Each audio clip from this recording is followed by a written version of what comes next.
Hello student, मैं राहुल। और आज मैं आपको फिजिक्स कक्षा 10 यूपी बोर्ड के प्रकाश का परावर्तन तथा अपवर्तन अध्याय पढ़ाने जा रहा हूँ। ठीक है। जो आपका साइंस का अध्याय है, इसमें लगभग 14 से 15 अध्याय है, जिसमें हम क्या करेंगे कि एक एक चैप्टर एक एक दिन या फिर दो दो दिन में कवर करते चलेंगे। यानी कहने का मतलब यह है कि एक वीडियो में एक अध्याय या फिर दो वीडियो में एक अध्याय कवर करने का हम लोग प्रयास करेंगे। ठीक है। अभी फिलहाल के लिए हमारा जो आज का टॉपिक है वो टॉपिक है प्रकाश का परावर्तन तथा अपवर्तन। ठीक। जैसा कि आपको अध्याय में सबसे पहली हेडिंग दिखाई दे रही होगी, वो पहली हेडिंग क्या है? प्रकाश। ठीक है। जो कि पहला टॉपिक भी है प्रकाश। सबसे पहले हम इस अध्याय के प्रकाश के परावर्तन या अपवर्तन के बारे में पढ़ने जा रहे हैं, तो हमको प्रकाश के बारे में जानना सबसे जरूरी होता है। तो चलिए देखते हैं प्रकाश क्या होता है। ठीक है। प्रकाश प्रकाश क्या है भाई साहब? प्रकाश एक प्रकार की ऊर्जा है। प्रकाश एक ऊर्जा है जिसकी सहायता से जिसकी सहायता से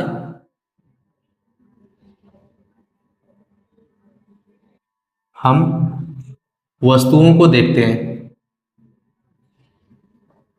हम वस्तुओं को देखते हैं। ठीक है बच्चा। तो हमने क्या सीखा कि प्रकाश एक प्रकार की ऊर्जा है जिसकी सहायता से हम वस्तुओं को देखते हैं। ठीक है। अब चलिए देखते हैं कि प्रकाश जो है हमको किन किन चीजों से मिलता है। ठीक है। तो अब हम आगे देखेंगे कि प्रकाश हमको किन किन चीजों से मिलता है, यानी कहने का मतलब क्या कि प्रकाश के स्रोत क्या क्या है। ठीक है। तो अगला जो पॉइंट रहेगा हमारा क्या रहेगा? प्रकाश के स्रोत, यानी प्रकाश किससे किससे हमको मिलता है। प्रकाश के स्रोत, इंग्लिश में इसको बोलेंगे source of light. Source of light. ठीक है बच्चा। चलिए देखते हैं इसको। प्रकाश के स्रोत। प्रकाश के स्रोत का मतलब क्या है? प्रकाश दो स्रोतों से प्राप्त होता है। प्रकाश दो स्रोतों से प्राप्त होता है। ठीक है। तो हमने क्या देखा कि प्रकाश जो है दो स्रोतों से प्राप्त हो रहा है। कितने स्रोतों से बच्चा? दो स्रोतों से। तो वो स्रोत कौन कौन से हैं? पहला जो स्रोत होगा उसको हम देंगे नाम दीप्त प्रकाश स्रोत। दीप्त प्रकाश स्रोत, इंग्लिश में हो जाएगा luminous source of light. Source of light. और दूसरा आपका होगा अदीप्त प्रकाश स्रोत।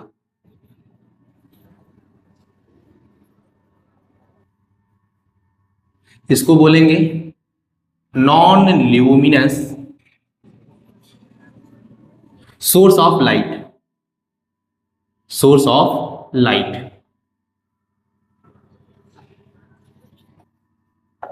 ठीक है। तो हमने क्या देखा?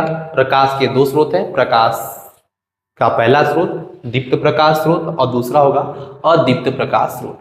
अब चलिए देखते हैं दीप्त प्रकाश स्रोत में कौन कौन से स्रोत आते हैं और अदीप्त प्रकाश स्रोत में कौन कौन से स्रोत आते हैं। ठीक है।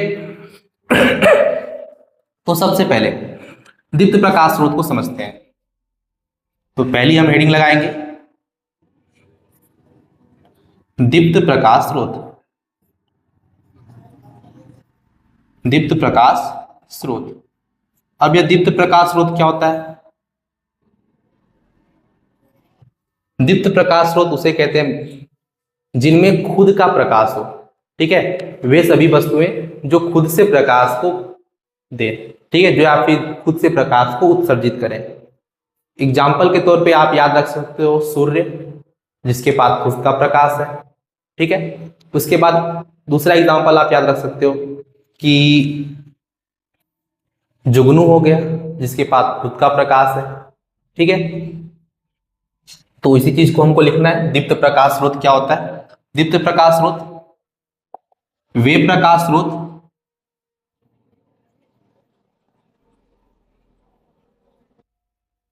जिनमें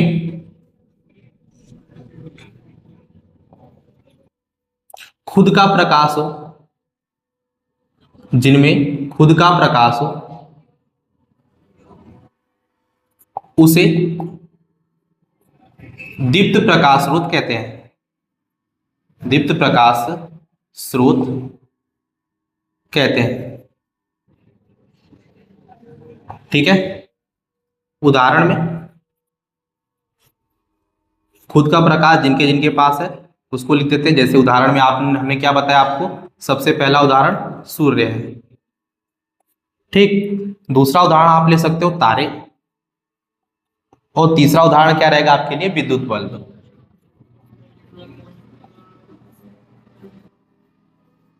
एक और आप याद रख सकते हो जुगनू, जो कि रातों में टिमटिमाते हैं, देखा होगा आप पेड़ वगैरह पे। ठीक है, उनकी बात हो रही है। अब फिर हम आगे क्या देखेंगे, ये तो हो गया हमारा दीप्त प्रकाश स्रोत। अब आगे क्या है हमारा दूसरा पॉइंट, अदीप्त प्रकाश स्रोत। अब अदीप्त प्रकाश स्रोत क्या होता है उसको देखते हैं एक बार। ठीक है, अदीप्त प्रकाश स्रोत, तो दूसरा हेडिंग लगाते हैं हम लोग, अदीप्त प्रकाश स्रोत। अदीप्त प्रकाश स्रोत किसे कहते हैं उसको देखते हैं। ठीक है, अदीप्त प्रकाश स्रोत वे प्रकाश स्रोत होते हैं, वे प्रकाश स्रोत जिनमें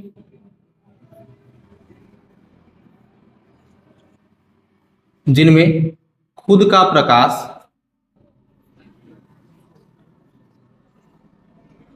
नहीं होता, बल्कि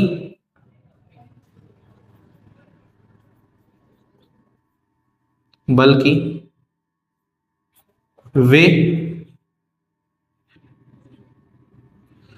वे दीप्त प्रकाश स्रोत से, दीप्त प्रकाश स्रोत से प्रकाश लेकर प्रकाश उत्पन्न करते हैं, प्रकाश उत्पन्न करते हैं। उन्हें अदीप्त प्रकाश स्रोत कहते हैं, उन्हें अदीप्त प्रकाश स्रोत कहते हैं। ठीक है, तो हमने क्या देखा कि दीप्त प्रकाश स्रोत क्या होता है और अदीप्त प्रकाश स्रोत क्या होता है। दीप्त प्रकाश स्रोत वे प्रकाश स्रोत होते हैं जिनमें खुद का प्रकाश हो, जैसे कि सूर्य, तारे और जो हमारा बल्ब हो गया उसकी बात हो रही है। ठीक है, और अदीप्त प्रकाश स्रोत वे प्रकाश स्रोत होते हैं जिनमें खुद का प्रकाश नहीं होता। ठीक, चलिए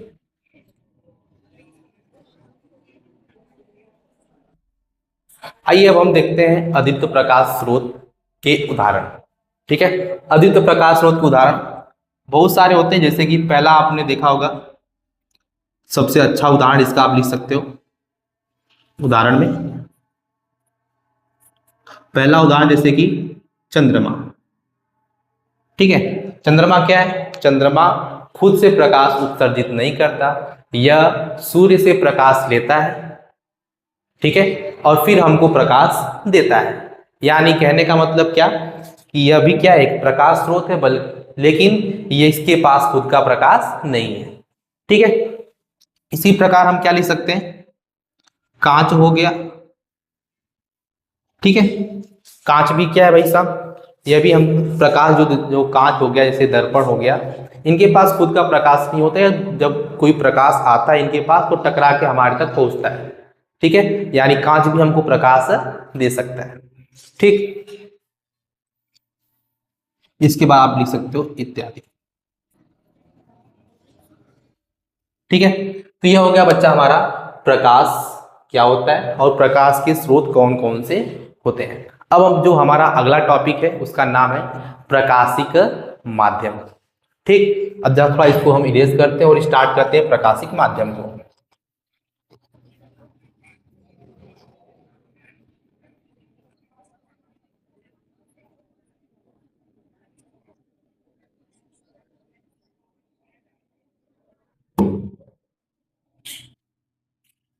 अब जो अगली हेडिंग हमारी रहेगी उसका नाम है प्रकाशिक माध्यम। प्रकाशिक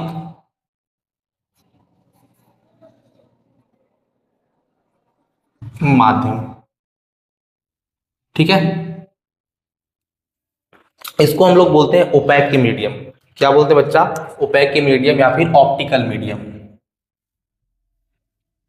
ऑप्टिकल मीडियम, ठीक है। अब प्रकाशिक माध्यम क्या होता है उसको समझते हैं। अब देखो, प्रकाश जैसे कि आपने देखा होगा कि कभी कभी जब हम प्रकाश को पानी से गुजारते हैं तो प्रकाश जो है पानी के आर पार चला जाता है, ठीक है। वैसे ही जब हम प्रकाश को किसी कांच के आर पार गुजारते हैं तो प्रकाश कांच के भी आर पार चला जाता है, ठीक है। तो इन सभी चीज़ों को हम ध्यान देंगे कि प्रकाशिक माध्यम कौन कौन से होते हैं जहाँ से प्रकाश आर पार चला जाता है या फिर नहीं जाता, ठीक है। यह सब चीज़ आती है आपके प्रकाशिक माध्यम में, ठीक। तो प्रकाशिक माध्यम किसको बोलेंगे? जिन माध्यम से, जिन माध्यमों से प्रकाश, जिन माध्यमों से प्रकाश होकर गुजरता है, होकर गुजरता है, होकर गुजरता है, उन्हें या फिर उन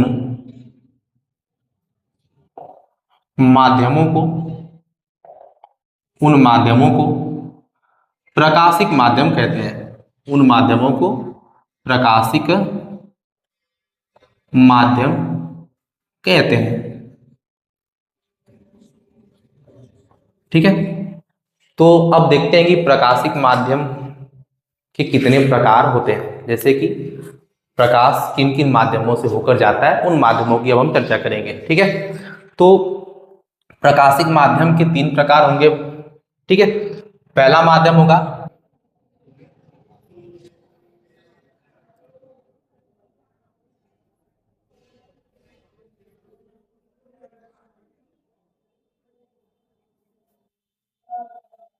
पारदर्शी माध्यम, ठीक है। दूसरा होगा आपका पारभासक माध्यम, पारभासक माध्यम। और तीसरा टाइप आपका होगा अपारदर्शी माध्यम, अपारदर्शी माध्यम, ठीक है। हम 3 माध्यमों की चर्चा करेंगे। हालांकि जैसा हम आपको बताएं, प्रकाशिक माध्यम के 3 पार्ट होते हैं, पारदर्शी, अपारदर्शी और पारभासक, ठीक है। एक एक करके इनको समझते हैं। पारदर्शी का मतलब क्या होता है? जिनके आर पार प्रकाश चला जाए, ठीक है। तो यहां पर हम लिखेंगे वे माध्यम, वे माध्यम जिनके आर पार प्रकाश चला जाता है, ठीक है। वे माध्यम जिनके आर पार प्रकाश चला जाता है उनको बोलते हैं हम लोग पारदर्शी माध्यम, ठीक है। उदाहरण के तौर पे आप लिख सकते हो, उदाहरण में किनके आर पार प्रकाश चला जाता है बच्चा? सबसे पहला आपका क्या है? जल। जल 2-3 प्रकार से हो सकते हैं, लेकिन यहां पर हमको क्या देखना है? स्वच्छ जल को। स्वच्छ जल का मतलब साफ जल, उसमें कोई भी गंदगी नहीं होनी चाहिए, ठीक है। फिर उसके बाद कांच हो गया, ठीक है, हीरा हो गया इत्यादि। ये सब क्या है आपके?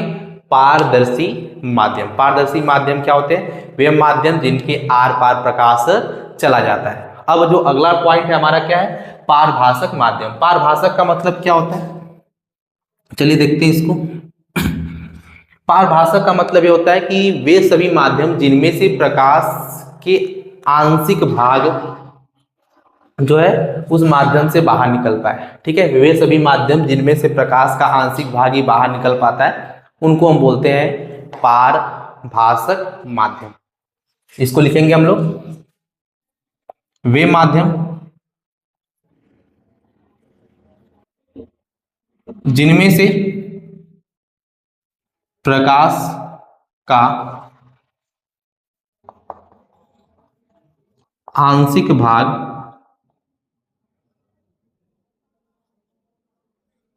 बाहर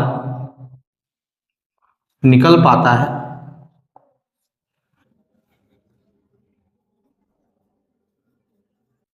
उन्हें पारभासक माध्यम कहते हैं। उदाहरण के रूप में देखो, आंशिक का मतलब होता है कि प्रकाश की जो मात्रा है वह पूरी की पूरी ना हो।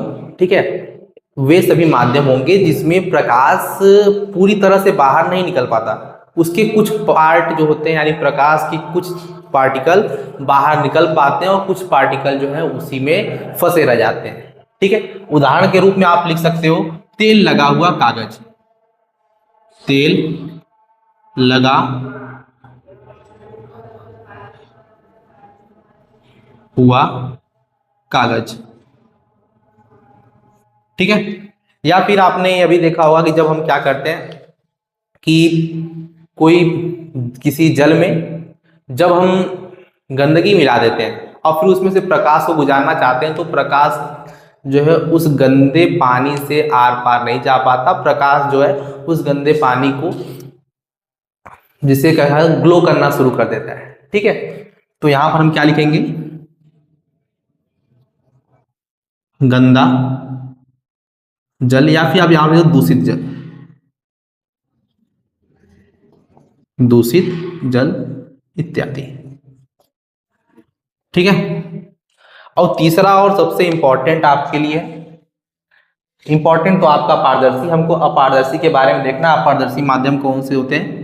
अपारदर्शी का मतलब क्या होता है? सीधा जस्ट इसका उल्टा होता है पारदर्शी माध्यम का। तो अपारदर्शी माध्यम वे सभी माध्यम होते हैं जिनके आर पार प्रकाश नहीं जा पाता। सीधा सीधा वे सभी माध्यम जिनके आर पार प्रकाश नहीं जा पाता। फॉर एग्जाम्पल, हमारे पास एक किताब है, हमने क्या किया, वहां से एक टॉर्च जलाई।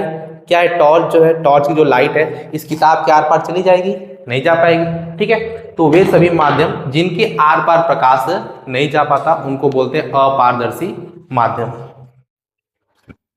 यहां पर हम लिखेंगे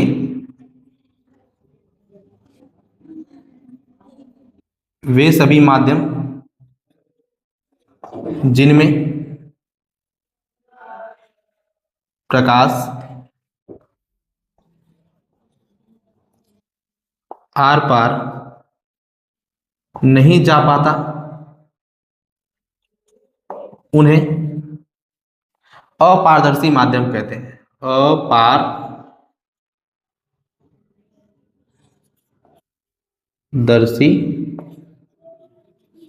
माध्यम कहते हैं। ठीक है, उदाहरण के रूप में हमने क्या बताया? सबसे पहला उदाहरण अभी भी आपने आपको बताया, क्या था भाई साहब? किताब। ठीक है, दूसरा उदाहरण जैसे दीवाल। ठीक है, और फिर तीसरा उदाहरण आप लिख सकते हो जैसे कि लकड़ी इत्यादि। ठीक, तो ये हो गया बच्चा आपका प्रकाशिक माध्यम। प्रकाशिक माध्यम वे माध्यम जिनसे प्रकाश होकर गुजरता है। प्रकाश तीन प्रकार से गुजरता है, पारदर्शी, पारभासक और अपारदर्शी। ठीक है, ये पहला माध्यम था आपका पारदर्शी माध्यम। वे माध्यम जिनमें से प्रकाश जो है आसानी से आर पार चला जाता है उसको बोलते हैं पारदर्शी माध्यम। और दूसरा माध्यम वे माध्यम जिनमें से प्रकाश का आंशिक भाग या थोड़ा सा भाग आर पार चला जाए उन्हें बोलते हैं पारभासक माध्यम। और तीसरा आपका है अपारदर्शी माध्यम। वे सभी माध्यम जिनमें से प्रकाश आर पार नहीं जा पाता यानी बिल्कुल प्रकाश की मात्रा बाहर नहीं जा पाती उनको बोलते हैं हम लोग अपारदर्शी माध्यम। ठीक है, अब चलते हैं हम लोग आगे। अब जो अगला पॉइंट हमारा रहेगा वो रहेगा प्रकाश किरण। कि प्रकाश किरण क्या होता है।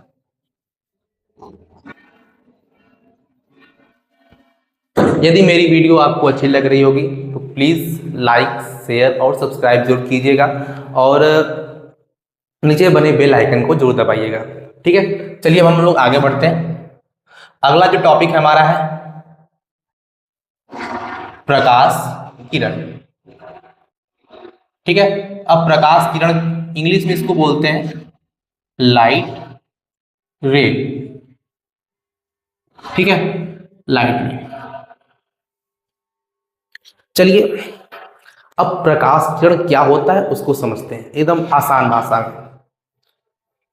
प्रकाश जो है आपको पता है कि बहुत दूरी तक चलता है, बहुत दूर तक। ठीक है, तो प्रकाश जब चलता है तो वह किसी रास्ते पर ही चलेगा।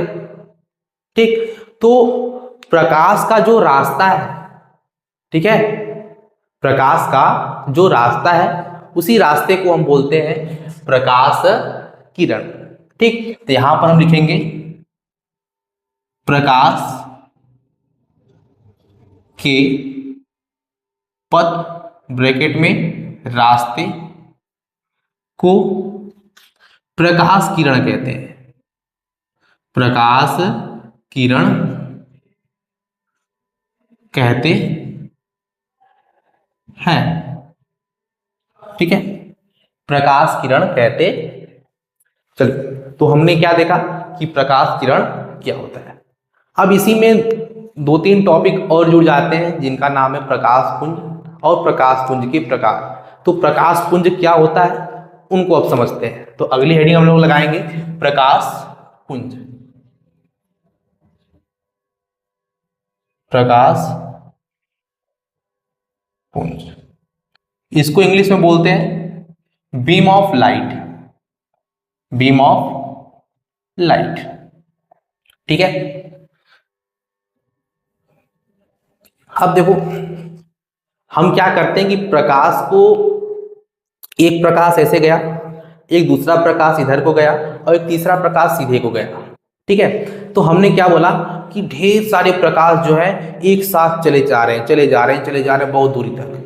ठीक है, तो जब एक साथ ढेर सारे प्रकाश की किरणें जब आगे बढ़ती हैं तो उनका एक बंडल बनता है। ठीक है, उनका एक समूह बनता है। उसी समूह को नाम देते हैं बच्चा हम लोग प्रकाश पुंज। यानी प्रकाश पुंज क्या है, वे प्रकाश किरणें जिनका एक समूह उनको बोलेंगे प्रकाश पुंज। या फिर दूसरे शब्दों में हम यह भी कह सकते हैं प्रकाश किरणों का समूह क्या कहलाता है, प्रकाश पुंज। तो इसी बात को हम लोग लिखेंगे कि प्रकाश किरणों का समूह प्रकाश पुंज कहलाता है।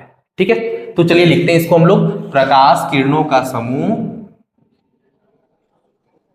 प्रकाश किरणों के समूह को प्रकाश पुंज कहते हैं। प्रकाश पुंज कहते हैं। ठीक है, तो प्रकाश किरणों के समूह को हम क्या कहते हैं, प्रकाश पुंज कहते हैं। ठीक, अब यह प्रकाश पुंज की प्रकार भी पढ़ना हमारे लिए बहुत आवश्यक हो जाता है। चलिए देखते हैं प्रकाश पुंज के प्रकार। आइए देखते हैं प्रकाश पुंज के प्रकार को। प्रकाश पुंज जो होगा वह तीन प्रकार का होगा। ठीक है, प्रकाश पुंज जो होगा वह तीन प्रकार का होगा। पहला जो आपका प्रकार है उसको हम नाम देंगे पहला प्रकार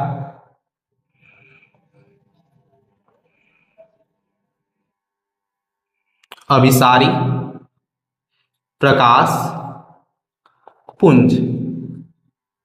सही से लिख दे रहे हैं इसको, अभिसारी प्रकाश पुंज। दूसरा आपका होगा अपसारी प्रकाश पुंज। और तीसरा होगा आपका समांतर प्रकाश पुंज। ठीक है, अभिसारी प्रकाश पुंज, अपसारी प्रकाश पुंज और समांतर प्रकाश पुंज। ठीक, ये तीन आपके होंगे, अभिसारी प्रकाश पुंज, अपसारी प्रकाश पुंज और समांतर प्रकाश पुंज। चलिए एक एक करके सबको हम लोग समझते हैं। सबसे पहला हमारा क्या है, अभिसारी प्रकाश पुंज। इसको समझना सबसे आसान है। जैसे मान लो हमारे पास कोई एक बिंदु है, ठीक है, और इस बिंदु पर प्रकाश की जितनी भी किरणें हैं वो आके मिल रही हैं, ठीक है।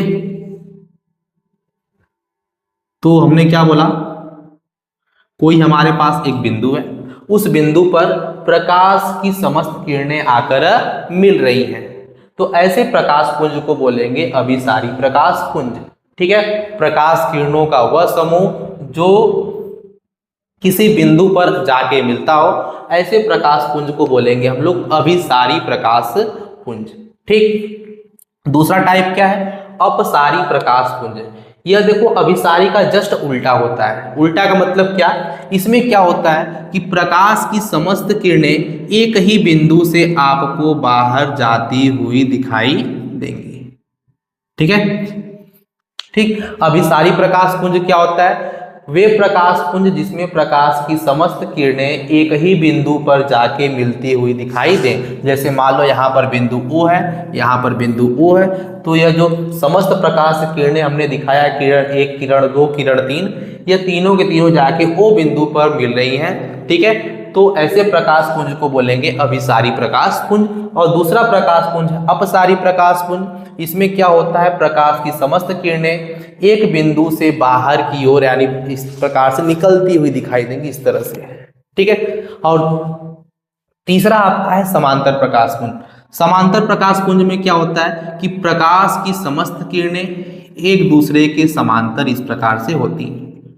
ठीक, यह बात समझ में आई आपको। यह आपका अपसारी प्रकाश पुंज है, जिसमें प्रकाश की समस्त किरणें एक बिंदु से बाहर निकलती हुई दिखाई दे रही हैं। यह आपका क्या है, अभिसारी प्रकाश पुंज है, जिनमें प्रकाश की समस्त किरणें एक बिंदु पर जाके मिलती हुई दिखाई दे रही हैं। और यह तीसरा फिगर आपके लिए जिसमें आपको बताया गया है कि समांतर प्रकाश पुंज, जिसमें सभी की सभी प्रकाश किरणें एक दूसरे के आपको समांतर दिखाई दे रही हैं। ठीक है, तो आपको यह याद रखना होगा, प्रकाश पुंज किसे कहते हैं, प्रकाश किरणों के समूह को हम बोलते हैं प्रकाश पुंज। ठीक है, अभिसारी प्रकाश पुंज, अपसारी प्रकाश पुंज और समांतर प्रकाश पुंज, यह तीन प्रकाश पुंज होते हैं। ठीक है, जो कि प्रकाश पुंज के प्रकार में गिने जाते हैं। ठीक, अब हम लोग चलते हैं आगे।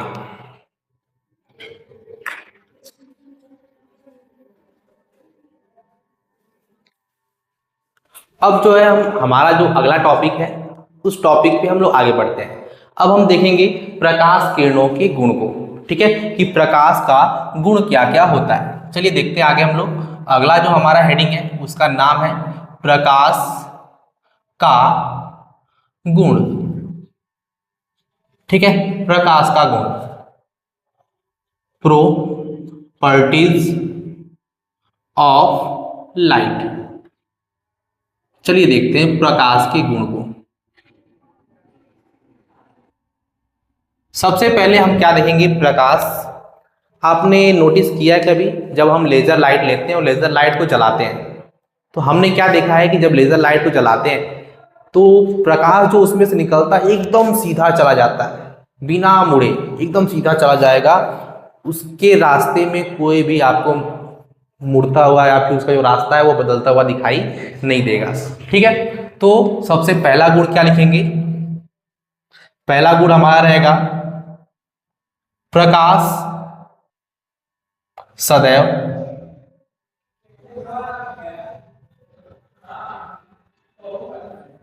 सरल रेखा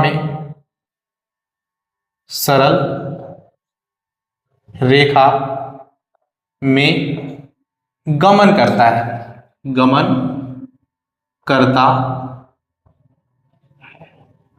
ठीक है, प्रकाश जो है वह सरल रेखा में गमन करता है।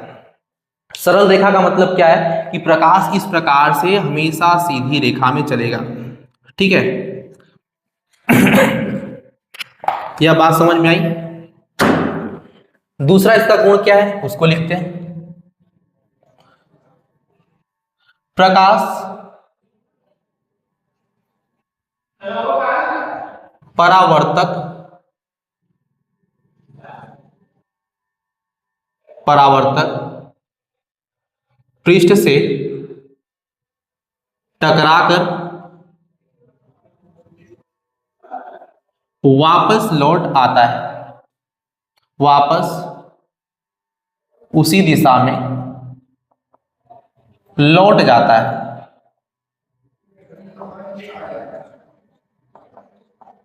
ठीक है, कहने का मतलब क्या, जैसे आपने एक बात नोटिस की होगी, जब हम एक शीशा ले लेते हैं, दर्पण, जो कि आपके घरों में यूज होता है, ये हमने क्या लिया है, दर्पण, और दर्पण पर जब हम इस प्रकार से प्रकाश को ऐसे डालते हैं, ठीक है, तो हम पाते हैं कि प्रकाश की किरण जब यहाँ दर्पण पर पहुंचती है, दर्पण पर टकराने के बाद वह दूसरी तरफ चली जाती है। ठीक है, तो प्रकाश परावर्तक पृष्ठ से टकराकर वापस उसी दिशा में चला जाता है। परावर्तक पृष्ठ का कहने का मतलब क्या, जिस पृष्ठ से प्रकाश जो है टकराकर उसी दिशा में वापस चला जाता है। ठीक है, तो यहां पर हम लिख देते हैं क्या, हमारा परावर्तक पृष्ठ।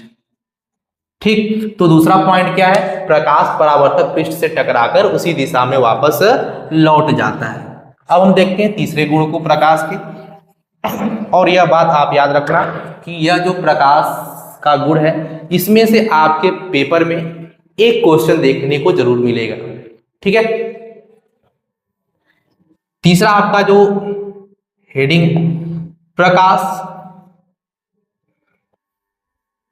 की चाल, प्रकाश की चाल 3 गुणे 10 पर घात 8 मीटर प्रति सेकेंड होती है। ठीक है, तो तीसरा इसका प्रमुख गुण है कि प्रकाश की चाल क्या होती है, 3 गुणे 10 पर घात 8 मीटर प्रति सेकेंड। यह आपको याद रखना है, यह परीक्षा में कई बार पूछा जा चुका है कि प्रकाश की चाल कितनी होती है। ठीक है, तो प्रकाश की चाल आपसे पेपर वाला कई बार पूछ चुका है कि प्रकाश की चाल कितनी होती है, तो प्रकाश की चाल 3 गुणे 10 पर घात 8 मीटर प्रति सेकेंड होती है। यह आपको याद रखना है बच्चों। चलिए अब हम लोग आगे की तरफ बढ़ते हैं और अगले प्रकाश के गुण को समझते हैं। चौथा जो पॉइंट है हमारा,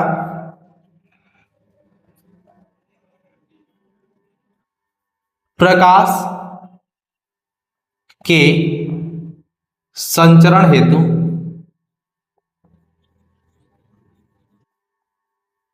किसी माध्यम की आवश्यकता नहीं होती, किसी माध्यम की आवश्यकता नहीं होती। प्रकाश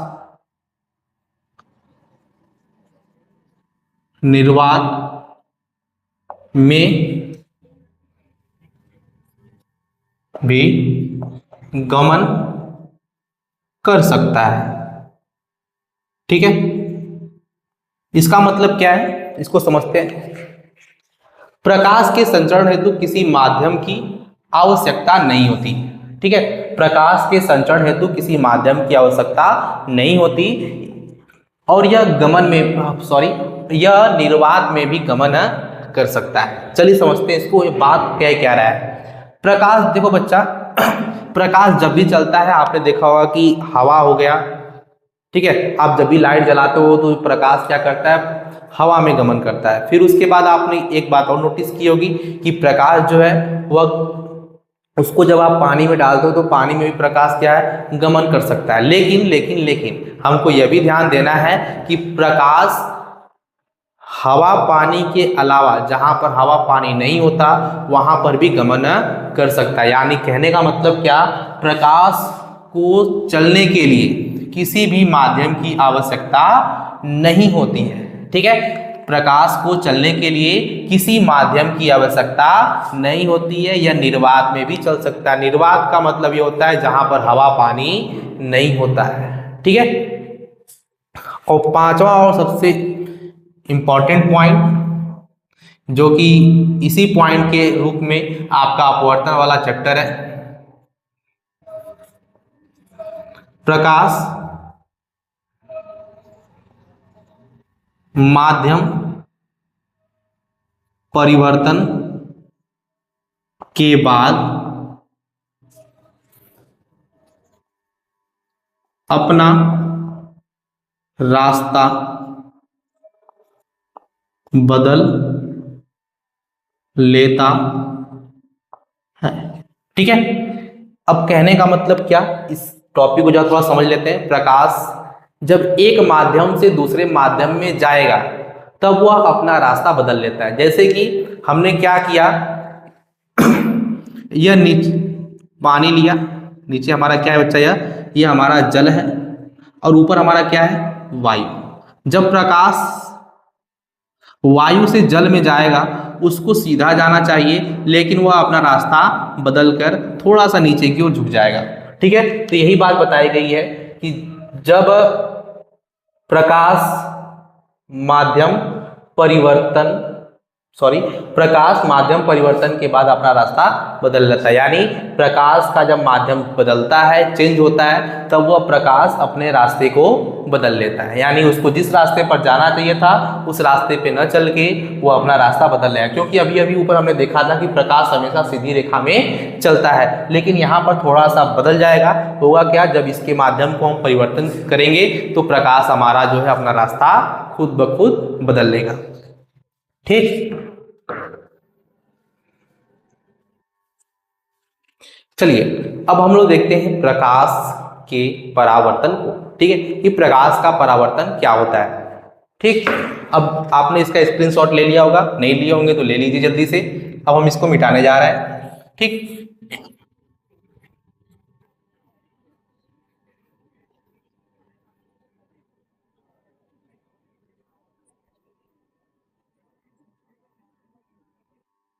अब जो अगला टॉपिक है हमारा, वो अगला टॉपिक है प्रकाश का परावर्तन, जो कि आपके परीक्षा की दृष्टि से बहुत इंपॉर्टेंट है। प्रकाश का परावर्तन, और यह बहुत बार पेपर में आया है। ठीक है, हर बार हर साल पेपर में यह क्वेश्चन आता है, प्रकाश का परावर्तन किसे कहते हैं। इसको इंग्लिश में बोलते हैं reflection of light. Reflection of light.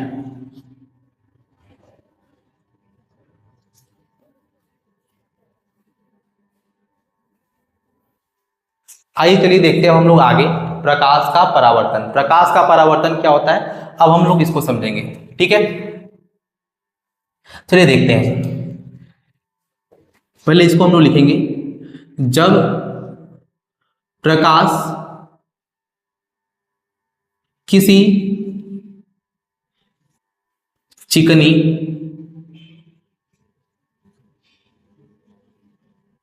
तथा पॉलिशदार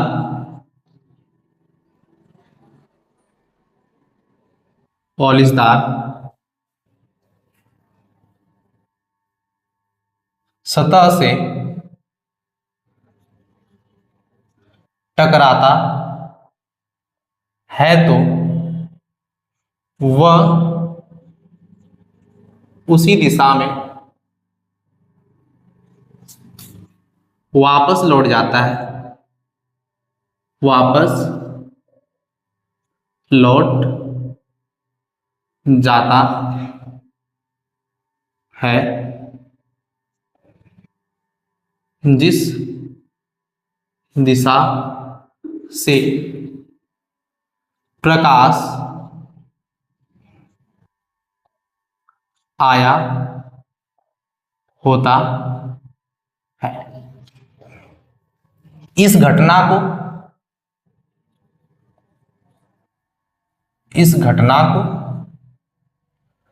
प्रकाश का परावर्तन कहते हैं। इस घटना को प्रकाश का परावर्तन कहते हैं। परावर्तन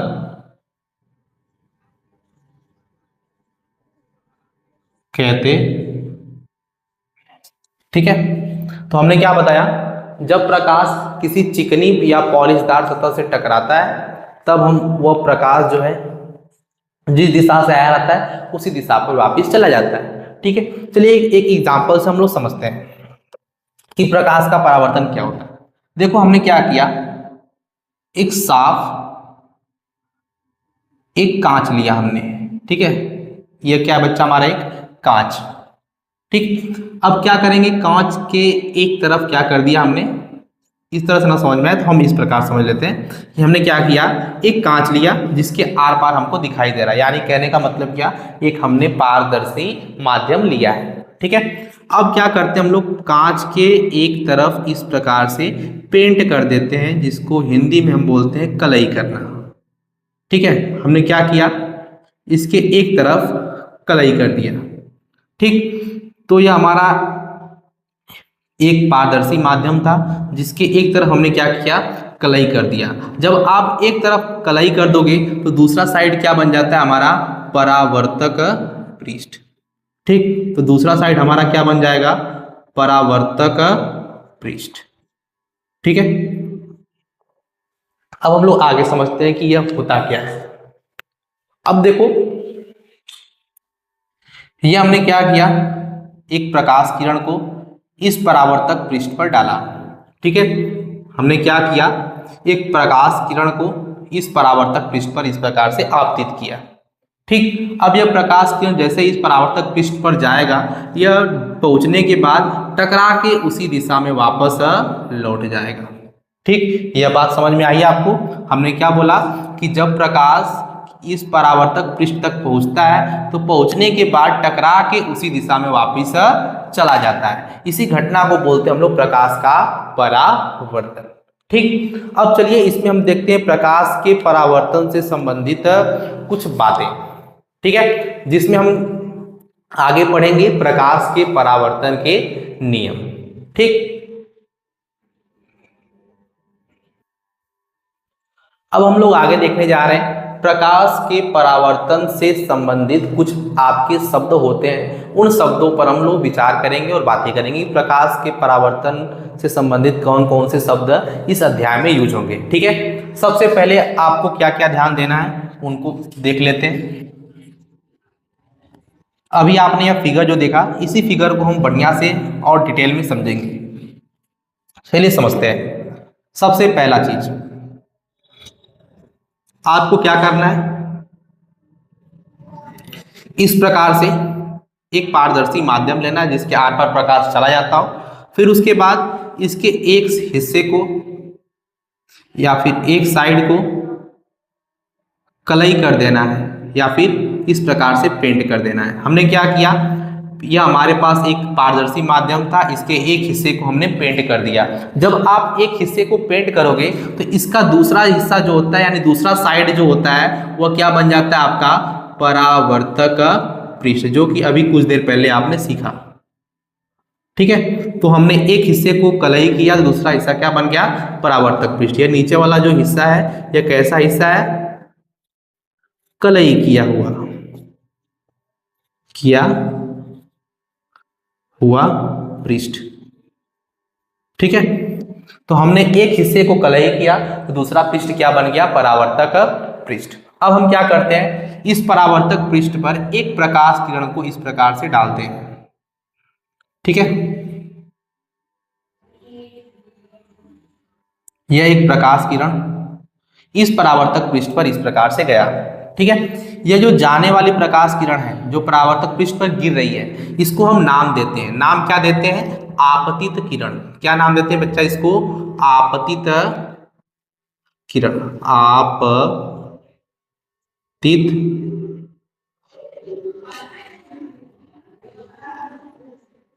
किरण, ठीक। अब यह जिस बिंदु पर गिरता है, इस बिंदु पर प्रकाश आगे गिरा है, इस बिंदु को बोलेंगे आपतन बिंदु।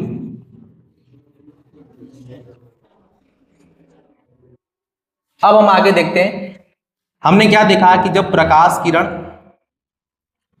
इस परावर्तक पृष्ठ पर गिरता है, ठीक है, तो जिस बिंदु पर गिरता है उसको हमने क्या बोला, आपतन बिंदु।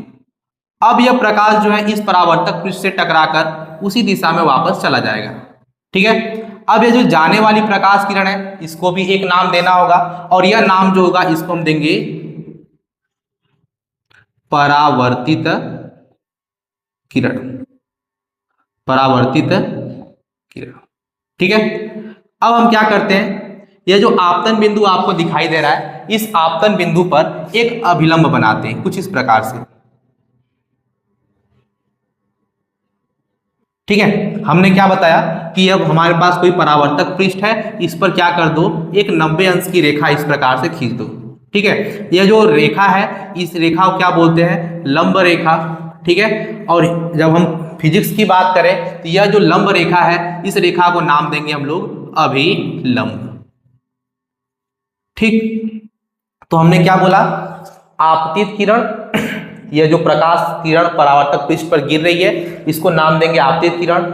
यह जो प्रकाश किरण इस परावर्तक पृष्ठ से टकरा के वापस जा रही है, इसको नाम देंगे परावर्तित किरण। और जिस बिंदु पर यह गिर रहा है प्रकाश किरण, उसको नाम देंगे आपतन बिंदु। और साथ में ही इस आपतन बिंदु पर हमने एक लंब डाला, और वह लंब कहलाया आपका अभिलंब। ठीक है, अब जरा ध्यान दीजिएगा, आपतित किरण और अभिलंब, इन दोनों के बीच में एक कोण बनेगा, यानी यह आपतित किरण हो गई और यह अभिलंब हो गया। इन दोनों के बीच में एक कोण बनेगा, जिसको हम कोण नाम देंगे, कोण आई। ठीक है, अभी आई क्या होता है आगे देखेंगे। फिर उसके बाद एक परावर्तित किरण है और यह अभिलंब है, इन दोनों के बीच में भी एक कोण बनेगा, यह वाला कोण, जिसको हम नाम देंगे आर। यहाँ पर जो आई है, इसको बोलते हम लोग, साइड में यहां पर लिख दे रहे हैं, यह जो कोण आई है, इस कोण आई को बोलते हैं हम लोग आपतन कोण। ठीक, और यह जो कोण आर है, इस कोण आर को बोलते हैं परावर्तन कोण। ठीक, तो यह दो प्रकार के आपके कोण इसमें बनते हैं, पहला आपका होगा आपतन कोण, दूसरा होगा आपका परावर्तन कोण। ठीक है, अब हम लोग चलते हैं आगे।